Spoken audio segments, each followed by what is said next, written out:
Hey everybody, it's your girl Urban Farm Sister.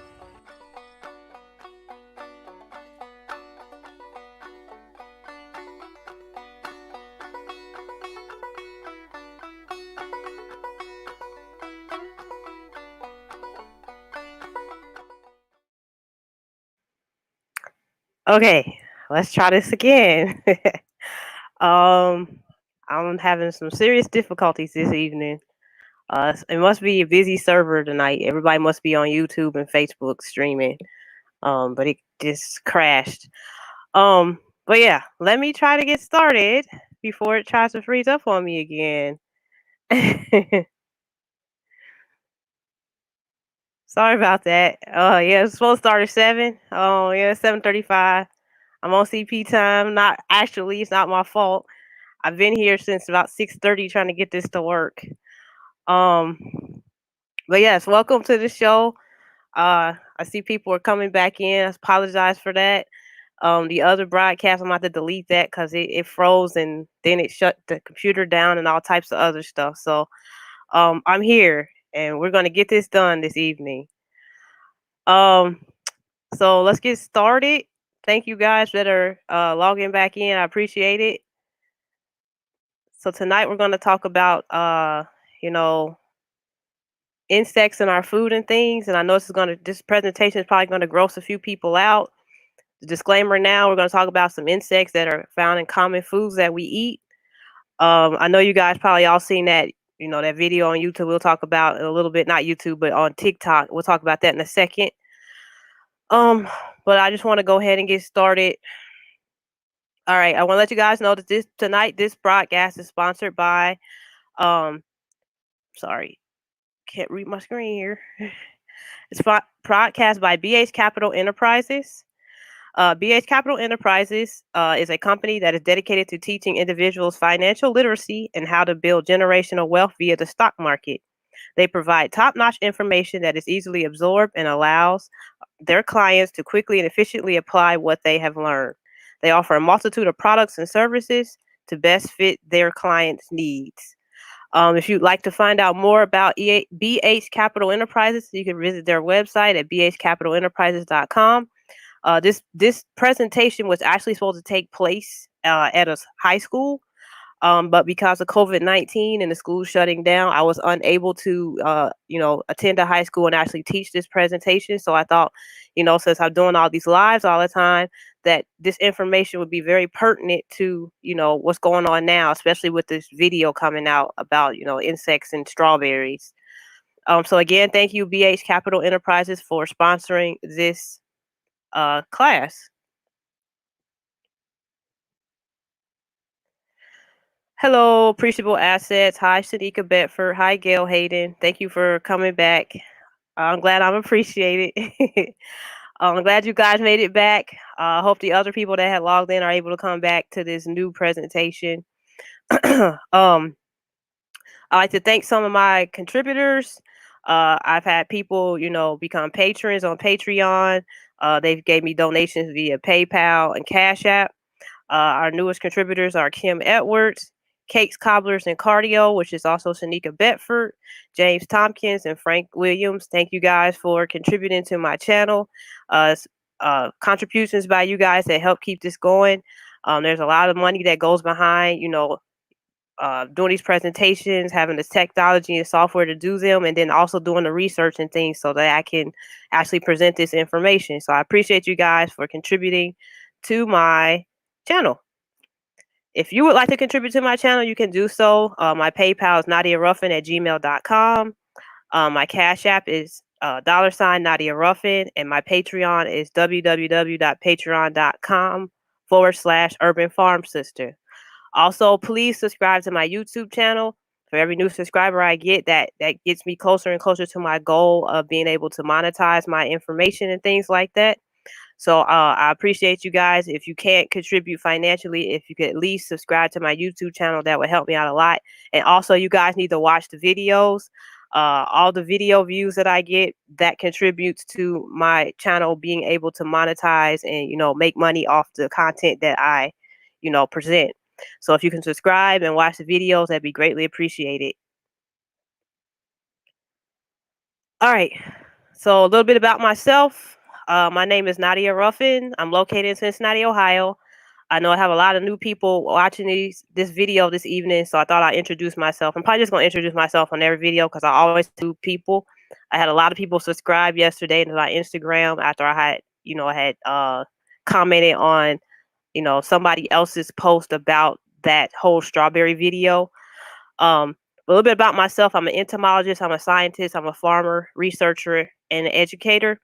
I have a degree in agriculture, a bachelor's degree from the Ohio State University. My focus was animal sciences, pre-veterinary medicine. I minored in entomology. I also have a master's of science in entomology from the University of Nebraska. So, an entomologist, which we're going to talk about in a little bit, is a person that studies insects. Um, I'm owner of Kiwi Produce and Agri Academy Incorporated. Kiwi Produce is a urban farm here in Cincinnati that I started on an empty lot that I purchased. On that empty lot, I do farming, so I farm in hydroponics as well as in soil. I also have bees, and I have chickens, and I teach from that urban farm. You know, entomology, how to control insects and things on in your gardens as well as on your farms.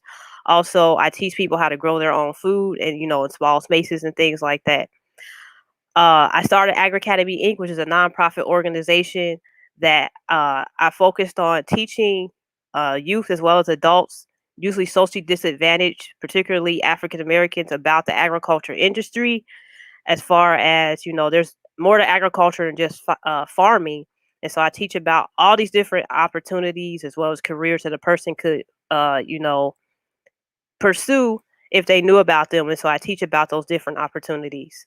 I'm co-owner of Agri Academy Labs, which is a biotechnology lab that's recently started. We focus on agricultural biotechnology, entomology services, as well as automation services. I have years of experience in floriculture. My family owns a flower shop here in Cincinnati, and I have a background in veterinary medicine and medical research, as well as public health. I've held positions at the University of Georgia, University of Cincinnati, the Ohio State University, Ohio Department of Agriculture, and the Hamilton County Public Health. Hi. I'm not sure how to say your name. I'm probably gonna butcher it. Is it Micaiah Bennett?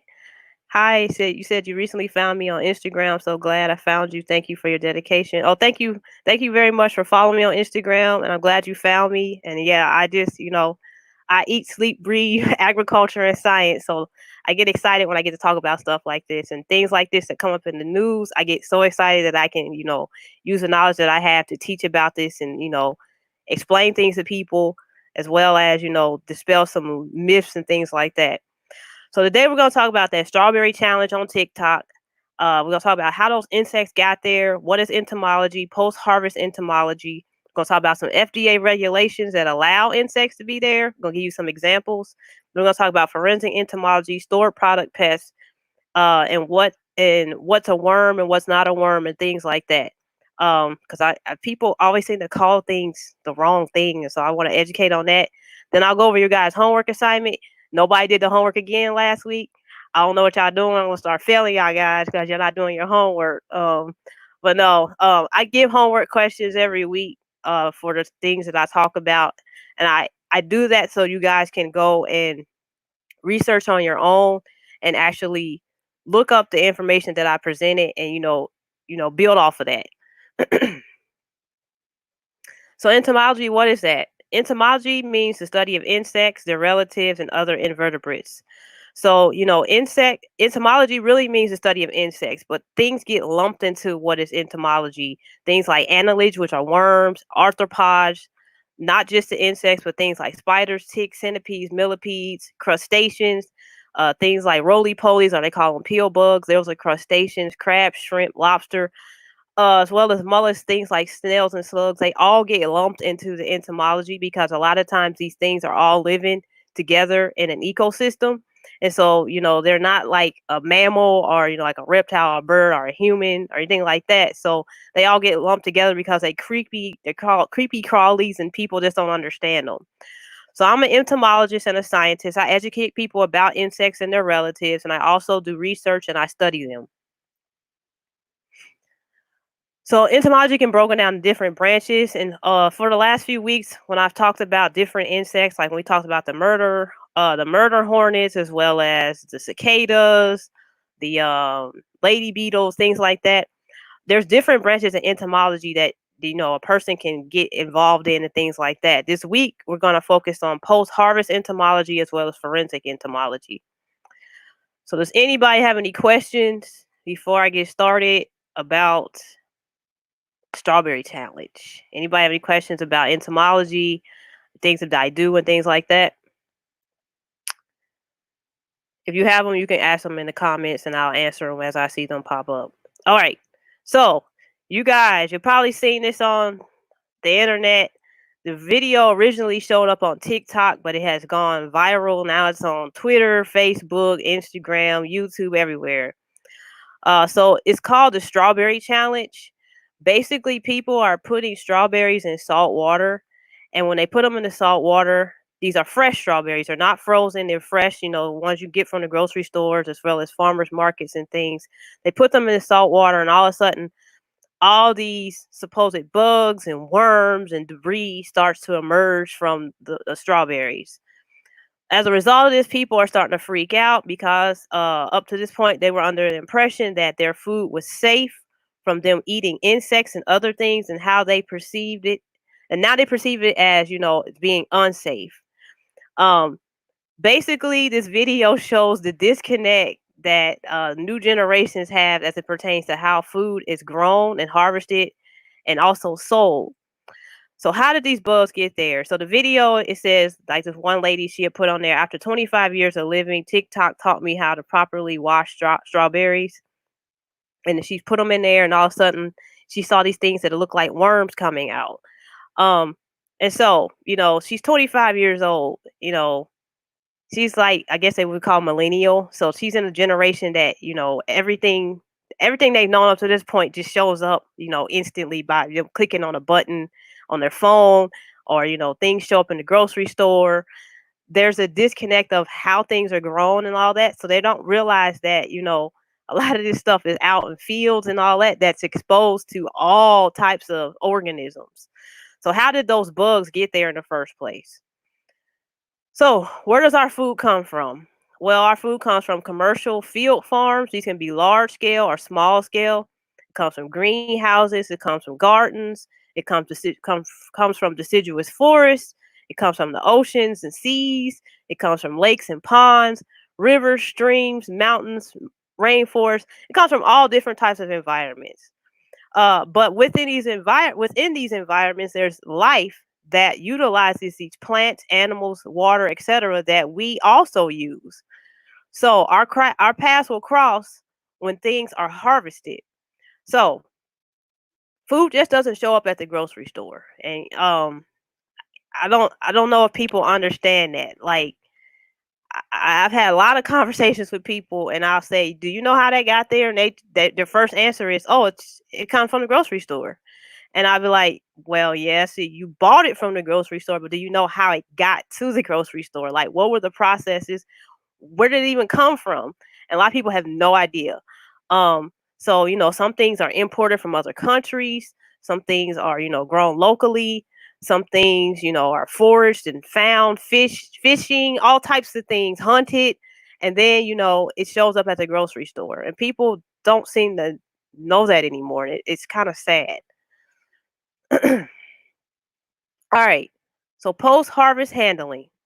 What we're going to talk about now. In agriculture, post-harvest handling is the stage of crop production immediately following harvest. So harvest is when you actually go out and you collect whatever you're growing or raising and things like that. So if you're going out and you're growing corn, when you go and harvest that corn, that is what it's called, post-harvest handling. You're going to process that corn, and you're going to package it, do things, and get it ready to be sold, or however, whatever you're gonna do with it, you're gonna get it ready so that you can present it to the public.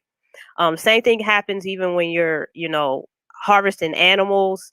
It's called harvest, even though when you're going and slaughtering the animals, they call it harvesting. um for the instance of crops, the instant a crop is removed from the ground or separated from its parent plant, it begins to deteriorate. So people are always on the impression that, fruits and vegetables, they're, fresh, and I don't know. If people come up with these strange ideas or way of thinking, but once you cut that fruit, or once you cut that plant, you cut the leaves off and things like that. What happens is that that product now is technically dead. It's not connected to the plant that was giving it, the nutrients and things that it needs. So it's gonna quickly start to deteriorate. So post-harvest treatment largely determines final product quality, whether a crop is sold for fresh consumption or is used as an ingredient in a processed food product. So post-harvest handling. So you should always rinse your items you grow or buy, even if they claim it has been cleaned before packaging. I found that, working at the health department, that people do not clean their produce, as well as people that grow their produce, say like in their backyard, they have a farm. They'll go right out there and they'll just eat something off the plant directly out of the field. And that's fine, because there's nothing wrong with eating insects, but there's other things that could be on that produce that could actually make you sick. Things like microorganisms, like enterics, like salmonella, E. coli, Campylobacter, all types of bacteria that can make you sick. So it's always important that you clean your products. Most fresh produce you find in the stores has not been properly cleaned.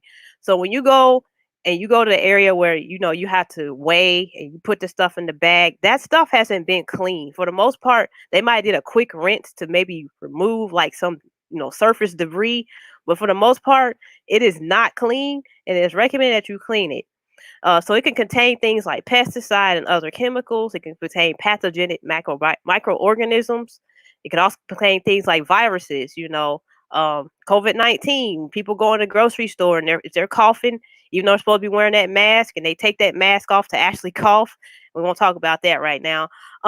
But those organisms, microorganisms, viruses, and things like that can be on the surfaces of that produce. And so if you go home and you don't rinse it off and you instantly start eating it, you're gonna expose yourself to that. It could also have insects and other arthropods. It can have dirt, compost, and even manure. You guys must realize that these plants and things, a lot of them are grown outside in the soil, and the way they get the nutrients to these plants is they use things like compost as well as manure. Compost is decomposing, usually plant matter, and then manure comes from animal waste. Now they're supposed to compost that manure, which means they're supposed to let it sit and kind of age and allow pathogenic bacteria and things to die in there. But that's not always the case. And so if you go home and you're eating something that you did not rinse off and it had that on there, that's how people are exposed to pathogens. Even when you're cleaning, you're not going to remove everything. And so this is where we come into this whole process of, post-harvest entomology. So this is a branch of entomology that focuses on identifying and controlling insects and other arthropods that infest or can be found in newly harvested crops. Many of these arthropods were already utilizing that plant in the field, in the greenhouse, or wherever they were grown. And now that product is harvested, they too will come along for the ride. So if you're growing corn and you got corn earworm that's, inside the ear and it's eating the corn, and and you harvest that corn and you take it in and maybe you don't open the husk up, but or maybe you do and you process it and things like that, you package it up. That caterpillar was already out in the field. So all you're doing is taking it in wherever you're going to process it, and you're going to have that caterpillar in there, or you're going to have, if it's aphids or whatever else could be on that plant. You're bringing those things in with you. Um, you will never remove everything. As I said before, no matter how many times you clean it or whatever, there's always going to be something left on there, whether it be an insect or a pathogen and things like that. What you're trying to do is trying to get it down to a tolerable level so that, with insects, you're not necessarily going to be sick, but, people here, especially in the United States, they cringe at eating insects. But things like pathogens, like bacteria and things, you want to get those down to a level that they're not going to cause disease.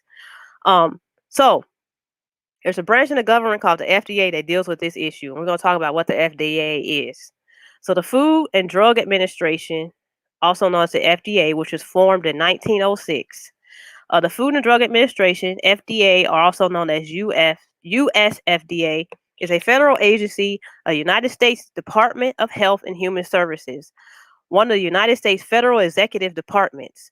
The FDA is responsible for protecting and promoting public health through the control and supervision of food safety, tobacco products, dietary supplements, prescriptions, and over the counter pharmaceuticals, drugs, or medications. They also are in control of vaccines, biopharmaceuticals, blood transfusions, medical devices, electromagnetic radiation emitting devices, cosmetics, and animal food and feed and veterinary products. So they are responsible for making sure that these items are safe, especially for human as well as animal consumption, or if it's drug being taken. They're the ones that are going to regulate this drug. They're the ones that regulate all types of medications. They're the ones that's supposed to make sure things like vaccines are safe. But you always hear about FDA. They'll approve something, and then later on they will recall it because it has caused all types of things like disease or deaths, other problems. You hear that all in the news all the time where they're recalling something that they may have approved like 4 or 5 years ago. I'm not gonna get into the specifics of the FDA and all the things that they botched and things, but just know that this is the federal department, U.S. department, that is responsible for regulating things like food safety and things like that. All right, so the FDA has this Title 21. It's a code of federal regulation. It allows the Food and Drug Administration to establish a maximum level of natural or unavoidable defects in food for human use that present no health hazard. These food defect action levels listed in this booklet are set on this premise that they pose no inherent hazard to human health or even animal health if you're dealing with an animal product. So the FDA, they came up with this. It's called the Food Defect Level Handbook. So you can go online and you can pull this handbook up, and it tells you pretty much the level of natural or unavoidable defects in food that present no health hazards for humans. Most of the listed products have been processed. So in that video, when you saw the strawberries and you saw we'll talk about what those are coming out, the worms coming out. Um, what uh the FDA would say, well, that's a fresh product. It recently just came directly from the field. So we know that there's going to be some insects present as well as dirt debris.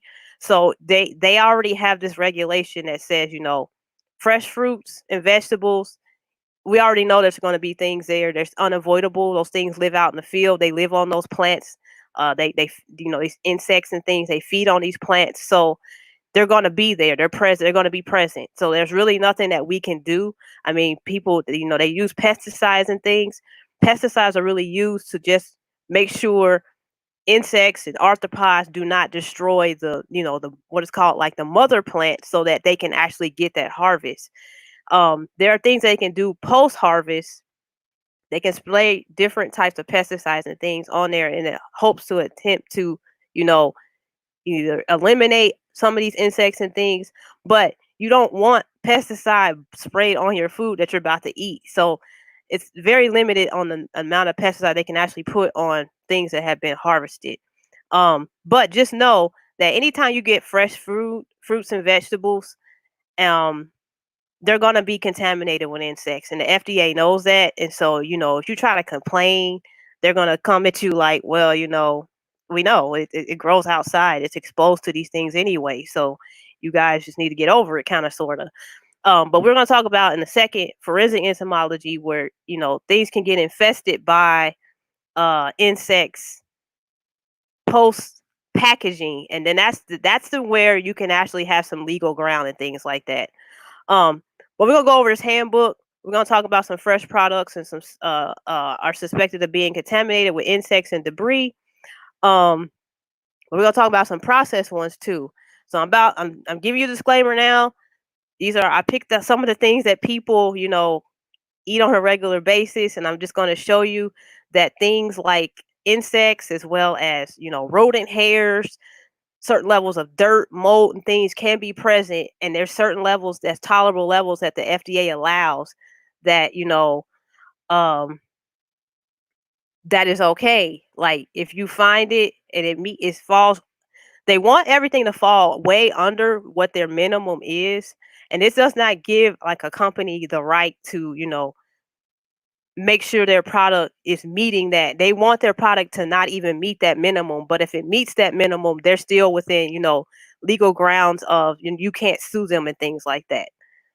So, the first thing we're going to talk about are coffee beans. And let me switch screens here because this is kind of small on this screen. Can you guys see that okay?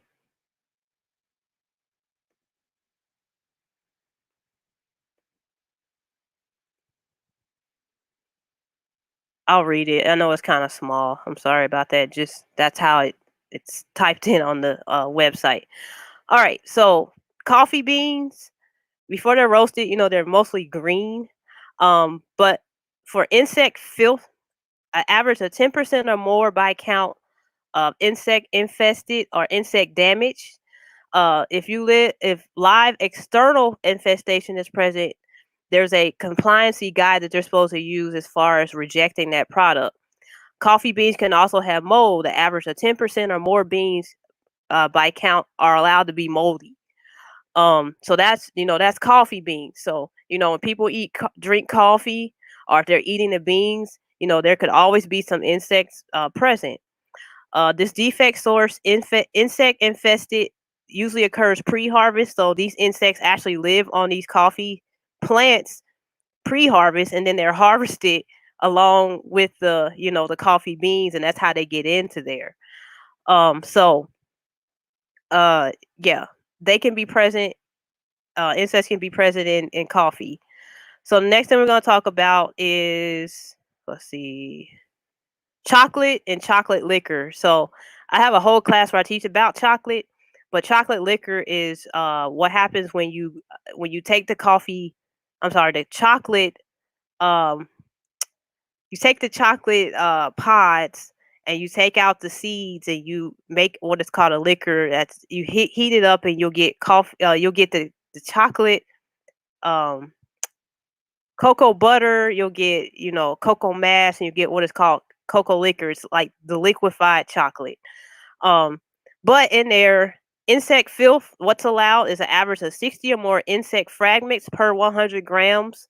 When 100-gram subsamples are examined, or any one subsample containing 90 or more insect fragments. So it contain insect fragments.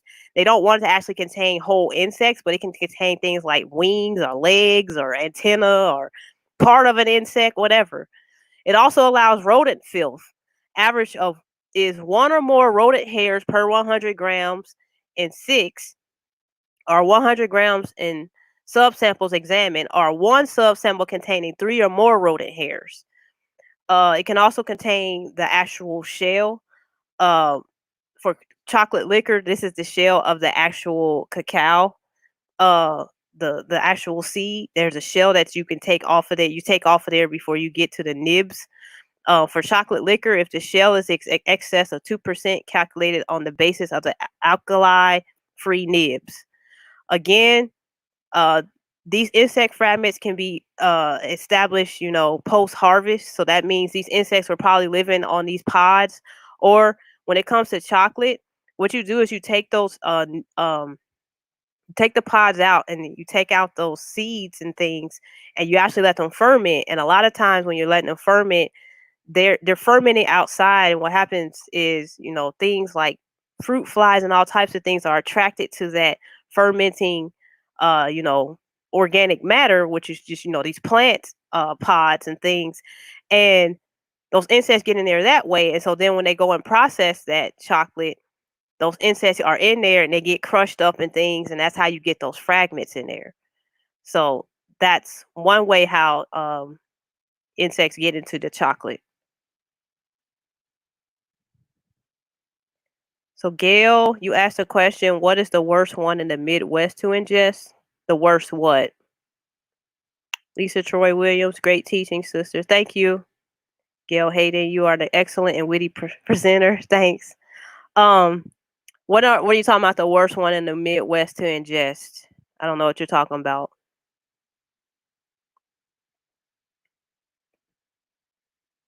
All right. So next thing we're gonna talk about is wheat flour. um, so with wheat flour, insect filth, the average of 75 or more insect fragments per 50 grams of wheat. Rodent filth, an average of one or more rodent hairs per 50 grams of wheat. Again, this is done this usually contamination usually occurs pre-harvest. There's a lot of insects that live on wheat plants. Um and there's a lot of insects that actually burrow down into the actual wheat grain. And we'll talk about a few of those a little bit later. But also post harvest, there's things that you know um that can get in there post harvest, and we'll talk about some of those in a little bit. All right, so tomato paste, things like pizza sauce. It even had ketchup. It had its own little section. But just know anything that has tomatoes in it is most likely gonna have Drosophila fly, and Drosophila fly are actually um, fruit flies. So an average of 30 or more fly eggs per 100 grams, or 15 or more fly eggs and one or more maggots per 100 grams, or two or more maggots per 100 grams is a minimum of 12 subsamples. Again, this can be a pre-harvest thing. In tomatoes, when they're ripening on the vine, uh, that ripening, that it's actually at a point when it's completely ripened, then it's going to switch from ripening to actually rotting. And so it gives off these smells that attract insects. The tomato's whole purpose of ripening its fruit is to attract animals that will help spread those seeds, so the animal will eat that fruit, and that includes insects as well. They'll eat those plants, and they'll allow those seeds to be spread and start new plants. So these plants give off smells that will attract insects and things, and that's usually during the time that it's actually really rotting. And so fruit flies are really attracted to the smell of acetic acid, which is vinegar. That's one of the main things that's created in fermentation. Either you can get alcohol or you can get vinegar when you ferment something. And so fruit flies are really attracted to that. That's like when they tell you to set up fruit fly traps, they tell you to either put like a container with some wine in it because it's fermented, or you put apple cider vinegar, because both of those are products of fermentation. But with Drosophila, you will find them in tomatoes. There's some other insects and things, but this was the main one because you find a lot of these a lot of times in tomato products. Um, and this is the FDA is telling you how many are allowed to be in there, so they're going to be there. There's no way they can get around, not having fruit flies in these products. Oops. Oh, we already did wheat, didn't we? Yeah, we did wheat already. Okay. Insect larva in corn, sweet corn that's been canned. So insect larva, the corn earworms or corn borers. You can have two or more 3 millimeters or longer larvae. So these are actual caterpillars that you find inside of corn. Um, they can be larval. They can also have their skin. So as these insects are growing inside of there, um, what happens is they will shed skin, so you can have those skins that they shed inside of there as well. Um, Things like the skins, as well as cocoons and things. These are all allowed, but it's a certain amount that can be allowed per pounds of corn. But just know, like if you open a can of corn and you find a caterpillar in there, this says you can have two or more, and you'll still be within the right limits and things like that. Shanika Bedford said I use beer too. Yep, beer is fermented. The barley and things, they ferment those things, and that attracts those fruit flies. You said on corn. What is the worst insect to ingest that's on corn or beans or squash? I mean, none of them are bad. Um, you can technically eat them. They're not toxic. The worst thing with corn is the actual some fungi that grow on there, uh, like that produce aflatoxins, and that's usually associated with corn that's been stored. It'll grow that black fungus on it, and then that black fungus will those aflatoxins, they can be very deadly. They can cause respiratory issues, organ failure, all types of things if you inhale them as well as you eat them and things like that. The actual insects themselves, they're not that bad. I mean, people might get grossed out with eating them, but for the most part, that's not the problem with the insects. It's more of with the corn fungi that grow on corn. On beans, like again, insects are not that bad. I mean, 9 times out of 10, you're going to eat them anyway. Especially there's insects that actually lay their eggs on the developing bean pods, and then their larvae actually, burrow into those actual developing seeds. Beans are nothing but seeds. They're actually a fruit inside of there, but they burrow inside of there, and then they'll develop and mature, and then they'll erupt out of there, and they damage those beans. But if you ate them, you'd be okay. Same thing with squash. There's are some insects that can destroy squash plants, like the squash vine borer. Um, but if you ate it, you would not get sick, but it does kill squash plants. Reed Lewis said, "Hi, hello, Nadia. Thank you for inviting me. You're welcome, Reed." Gail Hayden, is it true mold growing on stored rye can cause hallucinations? Yes, it's called aspergillus. It's the fungus that I'm talking about, and it creates aflatoxins. These toxins can cause, like I say, organ failure. They can cause hallucinations, all types of things. That's what you don't want to consume, and that's why you should when you have corn. Native Americans, like the Aztecs and stuff, they used to actually soak it in alkaline solution, like um what is the water called? Lime water. They use limestone, and they would soak it in lime. And what that basic solution would, number one, pull off the seed coat off the corn and allow for the nutrients that we would normally not be able to get to be exposed, but it also destroys those aflatoxins. All right, so that was corn. There's a whole lot more on that list on the FDA's website, and that's going to be one of your homework assignments. I want you to go in there and find one of them, but we'll talk about the homework later. All right, so we just discussed post-harvest insects. Now we're going to go into talking about insects that can actually infest stored food. So the FDA also oversees food storage, and they also do inspections, especially with it's like warehouses and grocery stores, and you know any place that's going to sell or store food.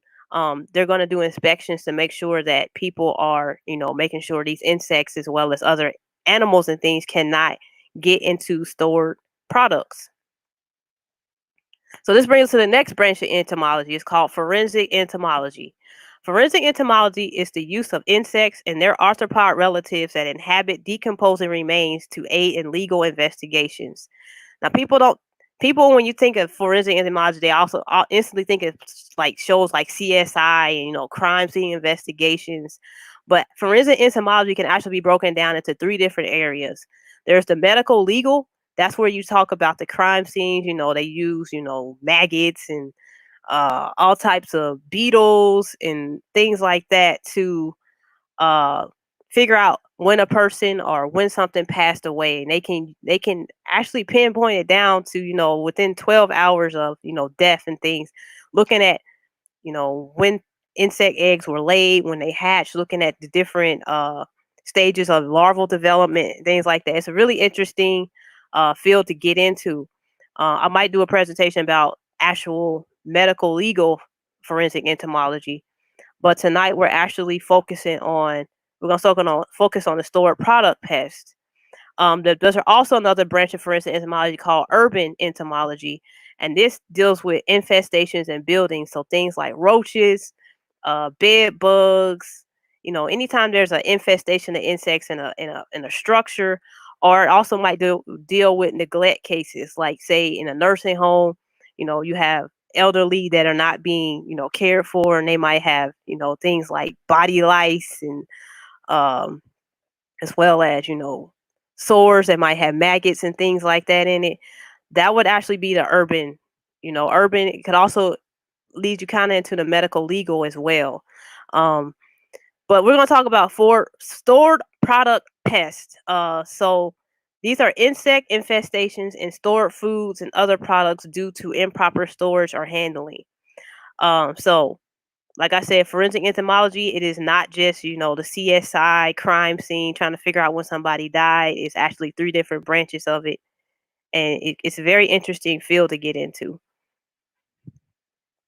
All right, so stored product forensic entomology focuses on insects infesting food products once they have been packaged or after they have been harvested and stored. So packaged means they may have been processed, things like flour, you gonna mill it and things like that. But then there's also the whole aspect of you can harvest something and then store it before you actually process it. So, you can store it like in a silo, or, some type of warehouse and things, and then you're gonna later process it. Within that storage, you can be contaminated. It can already have things in it. Because I told you, post harvest, there's all types of things that lived out in that field that could be in there. Um, these pests, they can feed on any number of products, including pet food, bird seed, pasta, dried fruits, chocolate, and flour and grain products. They can cause contamination issues, and they can also cause profit loss. Either you have to have food disposal, and there can also be legal cases that that can be brought up, that a person or a, a company or whoever had these products can actually end up losing if somebody can plead their case. So Gail Hayden said, "Is it possible for Aspergillus fungi to grow on cannabis and cause further serious health issues such as was seen in vaping?" Aspergillus can grow in a lot of places. Like it can grow in people's houses. You have, say, your basement floods or something. It's one of those fungi that people find in walls and houses and all types of things. So yes, that fungus can grow on cannabis as well. If in the drying process, if it's not properly dried, and that fungus is present, there's some spores present, and they're able to colonize that drying product. It can uh, you know, manifest itself and cause, that black mold. So yeah, aspergillus, it's just not, you know, focused on grains. It grows in a lot of different places. All right, so stored product forensic entomology. Why is this important? So in legal cases, if you are a stored product forensic entomologist, you can determine if an insect or arthropod was intentionally put there. I don't know how many times I used to get calls at the health department when I was a disease investigator, and people asking me what they should do if they found a fly or they found something in their food, and they're going to take these people to court and blah blah blah blah blah. And I was like, well, being an entomologist, first ask them, like, can they send me a picture? And they'll sometimes they would, sometimes they wouldn't. And I would look at it and I'd be like, well, looking at that and what you're saying, um, you're probably not gonna have a case depending on, you know, what it was. But I would tell them, like, you need to, directly contact the place that you purchased that item from and see what they will do. But there's things that, there's insect and things that can infest things that the FDA will have to step in, and they could actually bring a legal case, or a person could bring a legal case. Say if you're a big company and you're buying a product from a farm and they stored something for a long period of time, and then they try to sell it to you and you get it and it's infested with, all types of insects and larvae. Um, yeah, you could actually have a case. If you can prove that this stuff was been sitting here for 6 months, and an entomologist, a forensic entomologist, would be called in, and they would be able to tell you, like, yes, this has been sitting here for 6 months because such and such, this and this and this. We found, an adult stage inside of this product versus, we didn't find any larvae, we found all adults and things, and it takes these adults this long to develop, and so they can actually pinpoint, when an infestation may have occurred or how long it may occur, or they can actually tell you if it's a natural occurring infestation. Some things like flour, you know, the grain is harvested. There's those post harvest, insects in there, like different types of weevils that they actually lay their eggs inside the grains. Well, those eggs don't immediately hatch. And what happens is, that grain gets milled and then it gets packaged up. But those eggs didn't get destroyed. And so later on, when you take that product home, if you keep it beyond the expiration date, um, they can actually hatch, and then you have insects in there, and we'll talk about that a little bit in a second. um they can also tell you the country or location of origin. There's some insects that are only found in certain regions, even though they might be, stored grain pests. They might be, something that only lives in China, and so it can tell you that this thing may have been imported, or that, we might have a introduced invasive species that's infecting, a field and things like that. um it tells you the product age, and if it also tells you the packaging or storage was to blame for the infestation. So, when you're storing things, you want to make sure you're storing in something that, insects and animals cannot get into. Things like paper packaging and stuff, eventually it's going to deteriorate and that'll allow things in, versus if you store it in like plastic or some type of metal container and things that's airtight. So you have to think about that. Also, you want to think about, a forensic entomologist, if they're in a part of a legal case, they would look at the consumer that's bringing that case against this company, and they would see, like, did this person cause any negligence on their end? Did they take that, that flour home, and as they were putting it in the cabinet, they didn't put it in the canister, they just put the bag in the cabinet, and when they were putting it in there, it might have rubbed up against something and it created a crack in that container, that will allow for insects to come in. Also, do they have insects already in their home and other products? So a forensic entomologist would look at all that, especially if they were working on a legal case, and they would be able to, plead their argument, saying, well, we have this present. This is usually found in this product. It's not found in this product, so somehow it got here and things like that. So, like I said, it's a very interesting field to be in. Uh, there's very few forensic entomologists. There needs to be more, um, especially, times like now. We have the COVID-19, and we're going to have where old products are going to be sold, and all types of stuff is going to go on real soon. That will, may require the presence of a forensic entomologist there to explain, how something may have got contaminated, especially if it's an old product. All right. So we're gonna talk about some stored product pests. Anybody have any questions about anything I talk about as far as the FDA and things like that? Hey Fee, your inner chef, how are you doing? NJ Prophet said incest. Oh, you mean insects? He said yummy.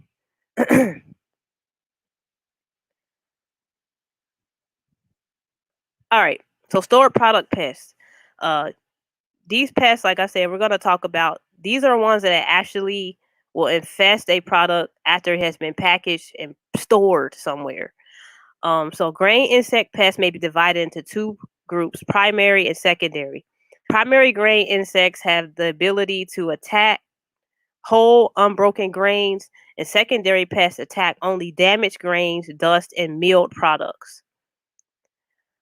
So our homes can be the source of contamination or a nesting site. If you do not properly store things and have open packages, this is the invitation pests need to infest a product. Also keeping items past the expiration date allows for insects, eggs that may be present to hatch. So we have some insects here in this picture. We're gonna go over um, just one of them, but I wanted to um, I wanted to just name a few of these. I gotta get to this bigger screen. Um, so Indian meal moth, if you ever gone in your cabinet or your pantry and you see little moths in there, Indian meal moths are a store grain pest. They actually lay their eggs in things like flour, but they'll also lay it on, dried fruit, seeds, all types of things, and their larvae will hatch. And the first indication that you know you have them is that you will see webbing inside the flour, or you'll see webbing inside whatever product they may have infested. You may also see the moths flying around, and then you'll find what people always call worms. They are actually caterpillars inside that product. The larvae are actually feeding on that product. The moths do not feed. They just, once they emerge as adults, they don't live very long either because they do not feed in the adult stage. Their main purpose is to mate and make more Indian meal moths. Things like cigarette beetles, drugstore beetles, flower beetles, sawtooth grain beetles, and warehouse beetles. They will all infest, um, you know, products. So they'll infest milled or processed products. They will not actually damage things like whole wheat and things like that. I did. I thought I made a slide for that. Um, so the picture here at the top, we have our what are called they're called grain or wheat weevils, and what they do is that the females actually lay the eggs. And they're here at the top right here. The females lay the eggs in different types of grain, depending on what the weevil is. There's rice weevil, there's wheat weevils, corn, all types of different weevils. But what they'll do, they'll lay their eggs in that developing grain, and then their larvae will hatch, and they'll feed on the inside of there. And then when the larva is ready to emerge, it'll emerge out of there, and it'll actually damage those kernels. And so these are the ones that'll be a primary grain pest. They will attack whole and unbroken grains. Those other things that we talked about, like the Indian meal um, moth and things like that, those will be considered secondary. All right. So going back to that strawberry, um, and the girls calling things worms and all types of stuff. I just wanted to show you some of the insects that will be found post harvest on fresh strawberries. Flower thrips.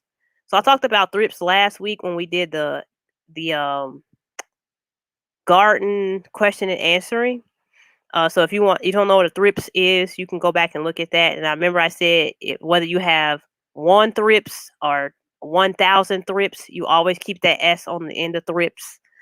Um, but these actually feed on the flowers and the young developing fruit, and they can be present at the end when the stuff is harvested and packaged up. Sap beetles, they feed on overripened fruit.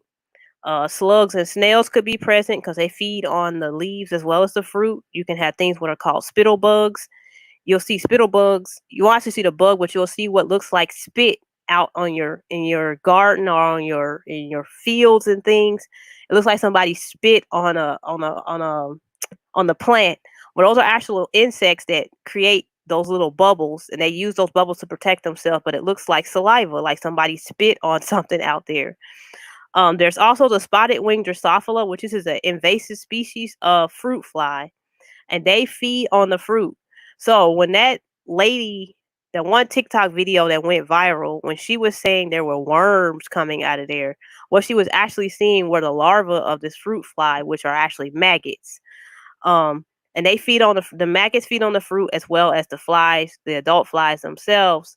They may feed on the fruit, but for the most part, their maggots are going to do the most of the feeding because they burrow down into the fruit. And when you open it up, you will find them inside of there. There's also things called sugarcane beetles. They feed on the roots and the fruit. And then there's tartar plant bugs that feed on the fruit as well. So there could be, these are some of the insects. There could be a number of other insects that you will find on fresh strawberries.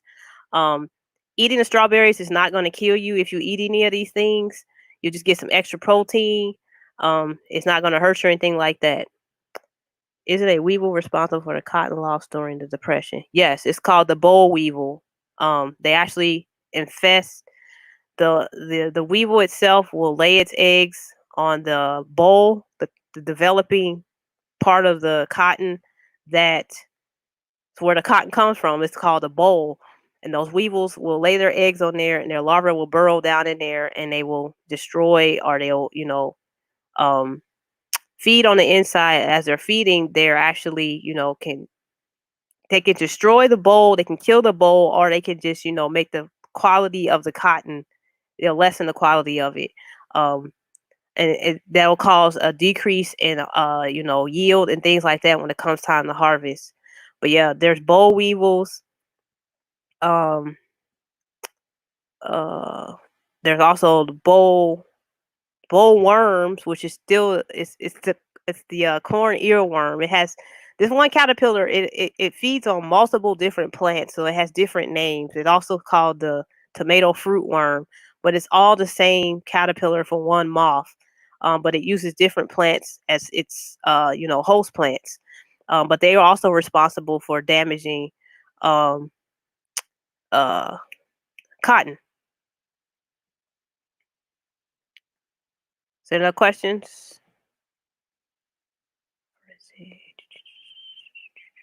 All right. So we're gonna talk about what's the difference between a worm, a maggot, nematodes, caterpillars, and there's one other, beetle larva.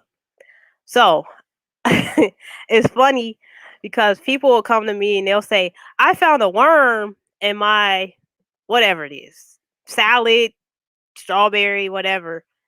And I'll like, if they're physically there with me, I'll like, well, let me see it. And I'll be looking at it, I was like, well, where's the worm? And they'll be freaking out. It's right here, right here. So I'm an entomologist. So when you say worm, I'm thinking of like what's in the picture here, a worm. Um, I'm not thinking of, a caterpillar or a beetle larva or a nematode. When you say you see a worm, I'm seeing, a worm. And so when I go there and I and I identify it for them, I'm like, that's not a worm.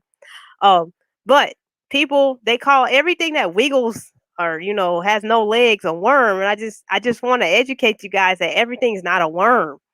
So worms, they're actual annelids, also known as ringed worms or segmented worms, are large phylum with over 22,000 extant species, including, um, ragworms, earthworms, and leeches. So leeches are related to worms. There's different types of leeches. All of them are not aquatic, and all of them do not feed on blood. There's also some terrestrial predatory leeches that, you can find, in moist environments and things, that'll actually feed on other animals and things like that. They don't actually feed on human blood. Um, but when you say you saw a worm, this is what I'm looking for. And so when you bring me something and I get very disappointed, I'm like, that's not a worm. And then I have to educate you. So also, people will mistake beetle larvae for worms. Beetle larvae, depending on, what the product is, they also get lumped into this whole thing. It was a worm in my food. So if you find, like, what are called mealworms, those are actual beetle larvae for, darkling beetles. Um, and they'll be found in there. Those are the beetle, the larvae on the bottom. Then you can find things like carpet beetle larvae, which is like on that piece of bread there.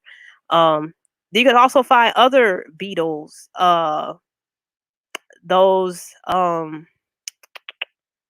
The flower beetles, their larvae and things. You can find those in the flower.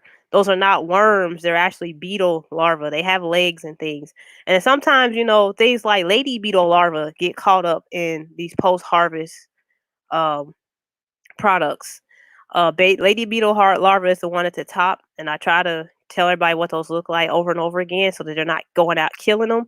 But that is a lady beetle larva. They're actually beneficial. They feed on other insects that, may damage your products. But a lot of times they get caught up in that post harvest, harvesting, because they're on the plant as, things are being harvested.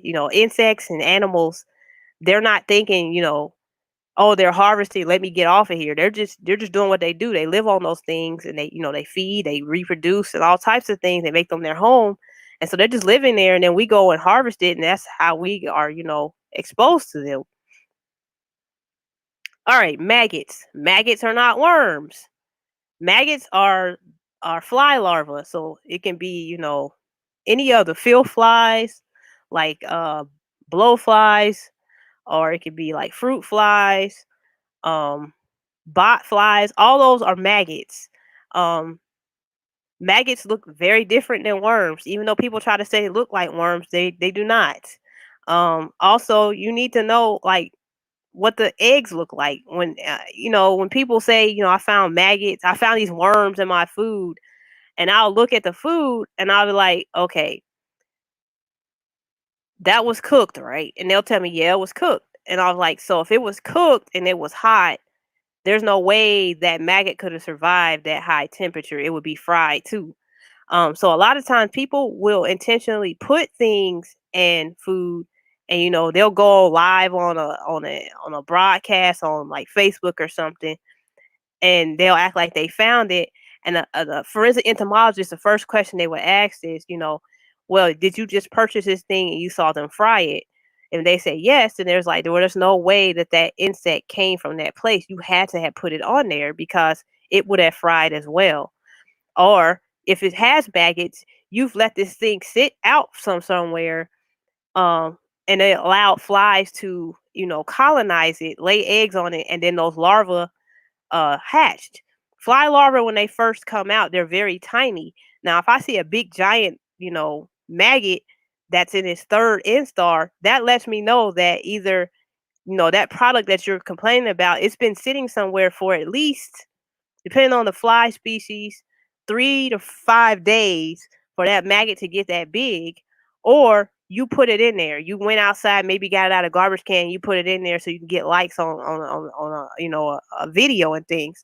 So this is what a forensic entomologist would do. They would go through their whole the whole life cycle of that insect. They can, when it comes to like things like field flies or the flies that they look at, at crime scenes and stuff, they will infest food as well. I mean, a chicken is decomposing uh animal flesh. If it's been sitting out, it's been exposed to flies, and the flies land on it. They're going to do what they naturally do, is that they're going to help decompose that that flesh, and they're going to decompose it. So they're going to lay their eggs on there, and their maggots are going to feed and things like that.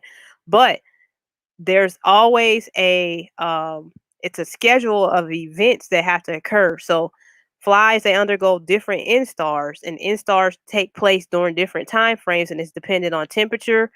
Um, if it's warmer outside, the faster of a fly will develop. If it's cool, that development will be slowed down. So if a person just said like they went and they had a fried chicken and it had maggots in it, and you have these third instar maggots that are about to go pupate, which means they're about to go turn into cocoons and emerge as adult flies, they're lying, because they didn't just get that. They had to have that sitting somewhere for those flies to develop to that stage.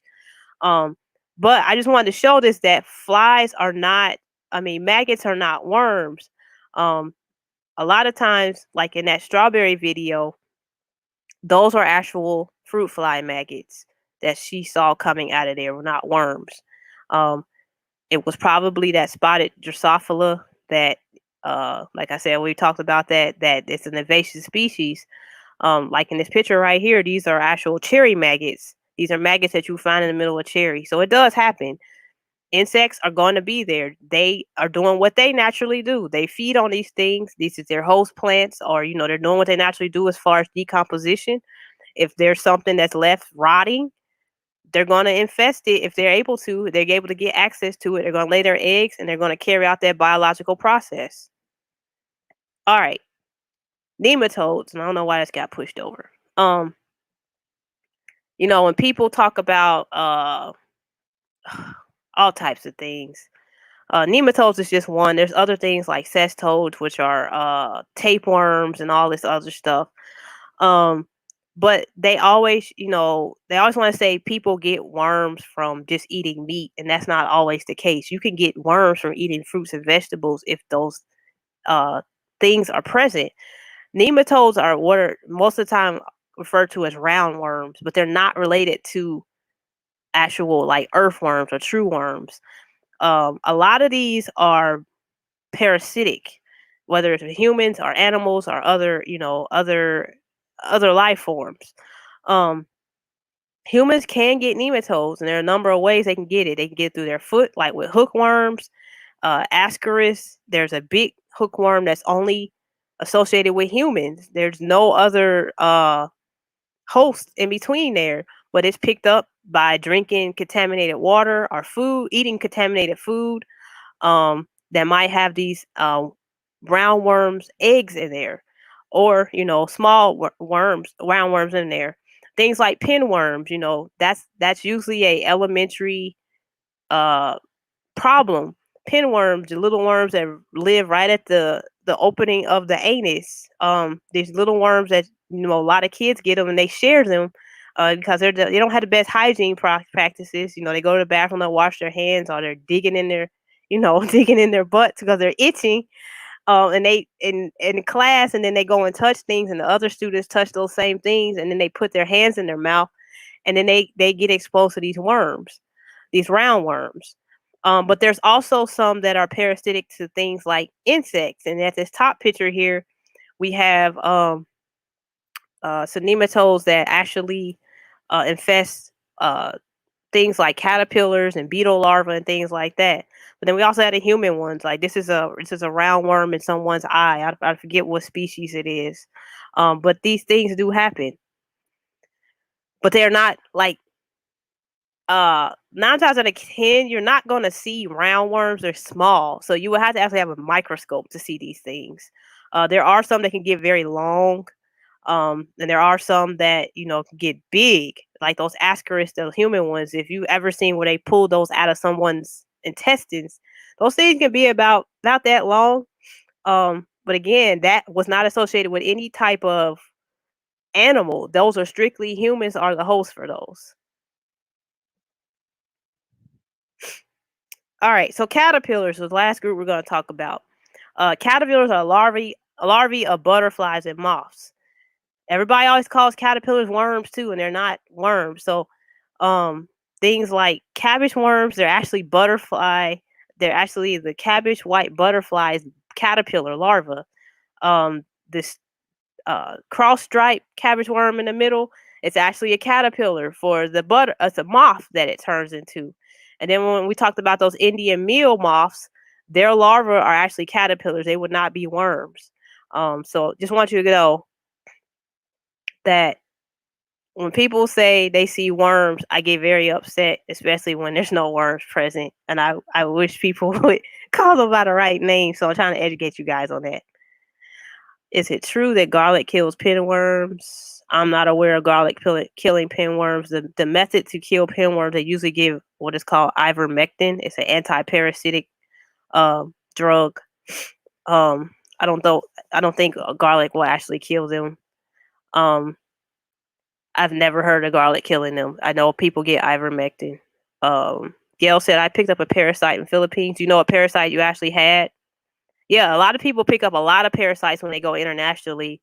Um, and here in the United States, we probably all have parasites, but nobody's really checking for them. Nobody's doing stool specimen testing and dewormings and all that stuff. So we probably have parasites here too that we don't know about. The worm in the eye is creepy, yeah, but that happens a lot, especially in international places. But there's places right here in the United States where people get hookworm. There's a is it Lowndes County, Alabama? People getting hookworm left and right there. Because there's bad sanitation, there's sewage that fills up in these poor communities, and they're walking around with no shoes on. And this particular roundworm actually burrows through the foot and then makes its way into muscle and all types of things. Um, but that happens here in the United States. Like I said, we don't really test, uh, but we probably all have some parasites that we probably could be eliminated. Um, and usually it takes things like ivermectin and some strong drugs. Some people have mixed, uh, results with using things like pumpkin seeds and stuff. But for the most part, you're gonna need a real dewormer to get those things out of you. So, any questions? All right, you have questions you can ask. But I want to go over the homework real quick. Um, Pistachios often make the news because people find a particular insect larva in shelled pistachios. So these pistachios with the actual shells on them. Um, what is the name of that insect and what is its life cycle? How did it get inside that pistachio? And the second question is what are some common insects found on broccoli?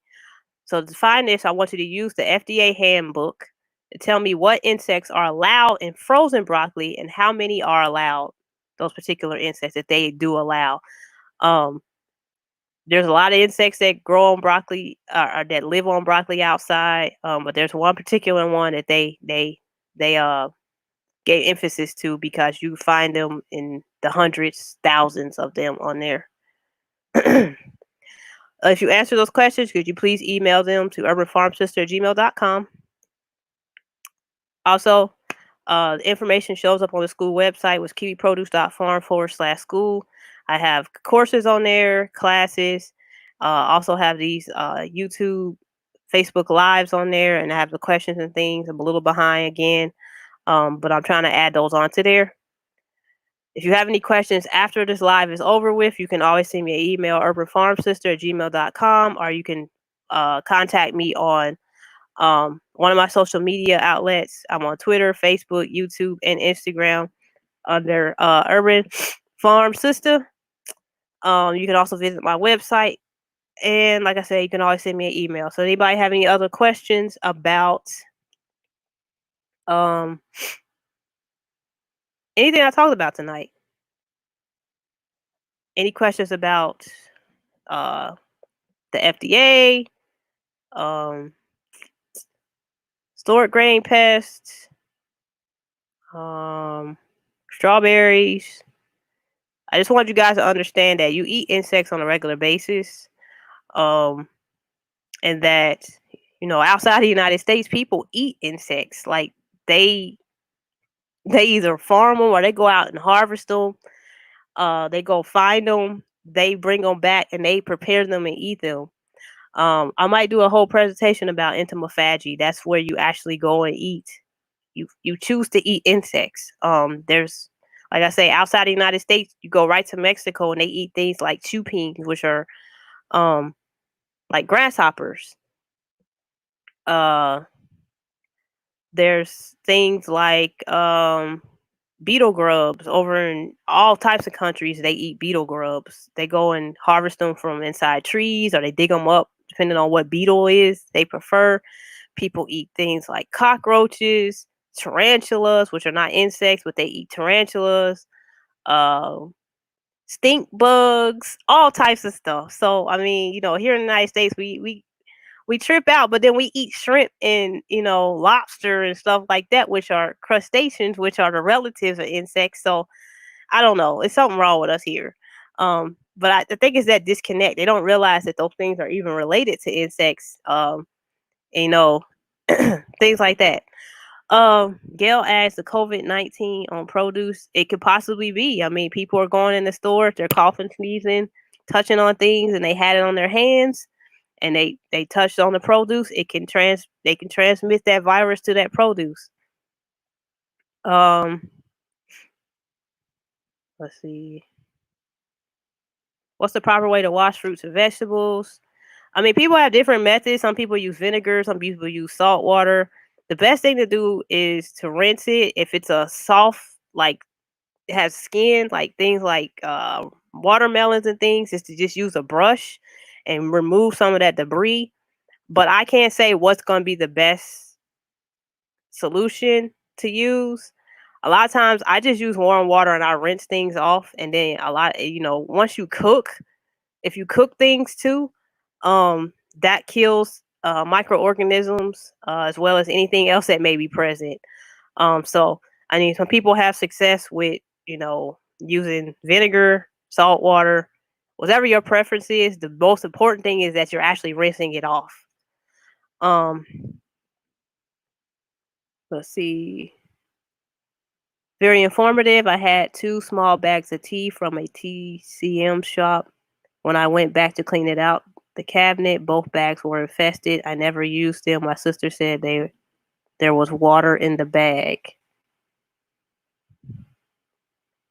Um, it was infested with what? Insects?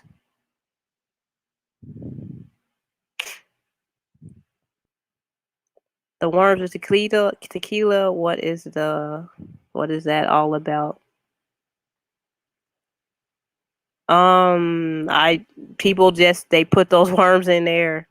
I guess it's more of a competition thing. I don't know. That actual worm is a darkling beetle larva. Um, I have to look at the tequila thing. I don't know the whole story behind why they put that in there, but just know you can eat that. I mean, people eat mealworms all the time. Um, Insects. Do you know what type of? Can you describe the insects? What you found when in the tea? Was it moths? Was it beetles? Um, I mean, yeah, they look like little flies, if I remember correctly. Now, if there was water in there, I don't know how the water could have got in there unless something spilled in the cabinet and filled up those tea bags. Um, but yeah, it could have been flies, and it could have been stuff was fermenting and it attracted fruit flies as well as other flies. Things like fungus gnats could have got in there, forward flies. They could have got in there and then laid their eggs and things. I would have had to seen it to tell you exactly what it was. Barbara G. Carter, insect chef. Oh, I don't know Barbara G. Carter, but yeah, I mean, there's a lot of people that consume insects.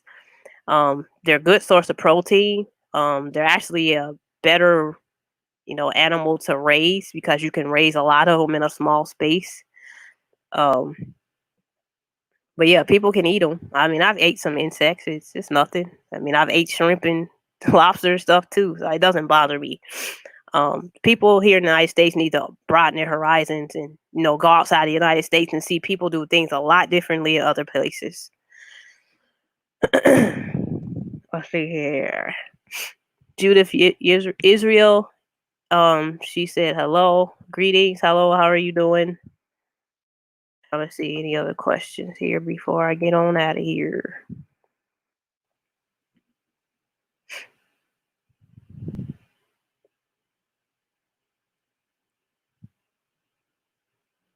What insects have you been researching to raise? Um, Insects used for feeders, especially for uh, animals like lizards and stuff. That's a big industry to get in. But then there's other countries that raise things like roaches and stuff that people actually consume. They also use roaches for like medicine, medicinal purposes, all types of things, especially in China and other Asian countries. People eat things like scorpions, all types of stuff. So, I mean, all these things fall under, arthropods, which are close related to insects. And people eat these things outside of the United States. So, and, a lot of those people bring their customs here when they move here. And, we think it's gross.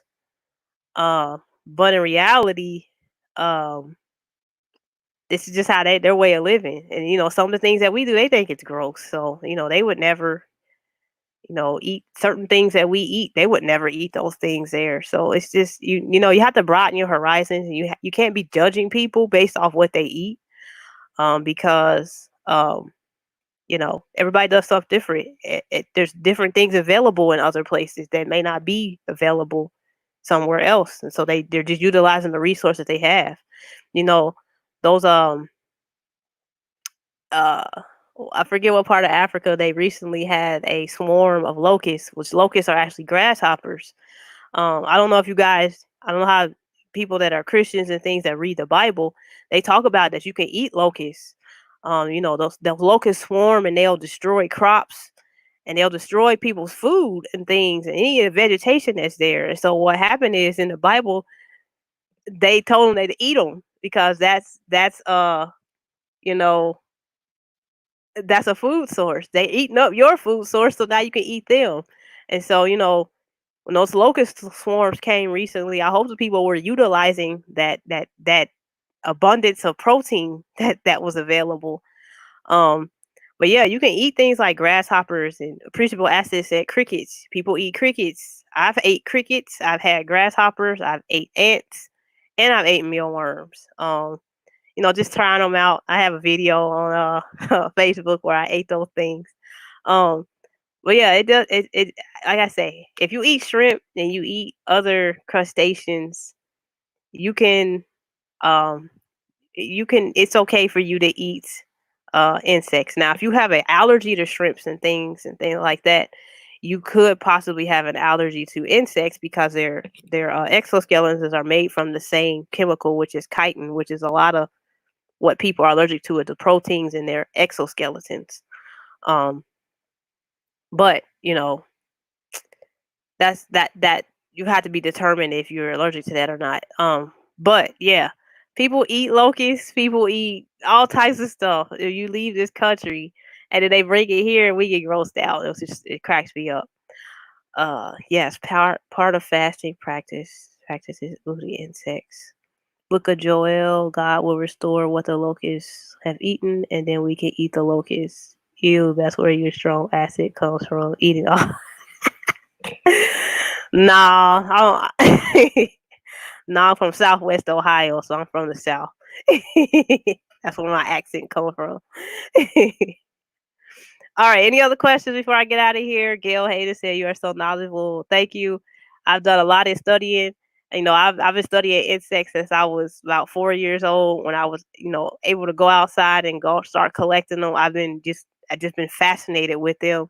Just been fascinated with science, and so I do a lot of studying and I do a lot of trying to solve problems and things like that, and also try to educate. So you always got to stay researching and studying so that you can, educate others on what's going on around them.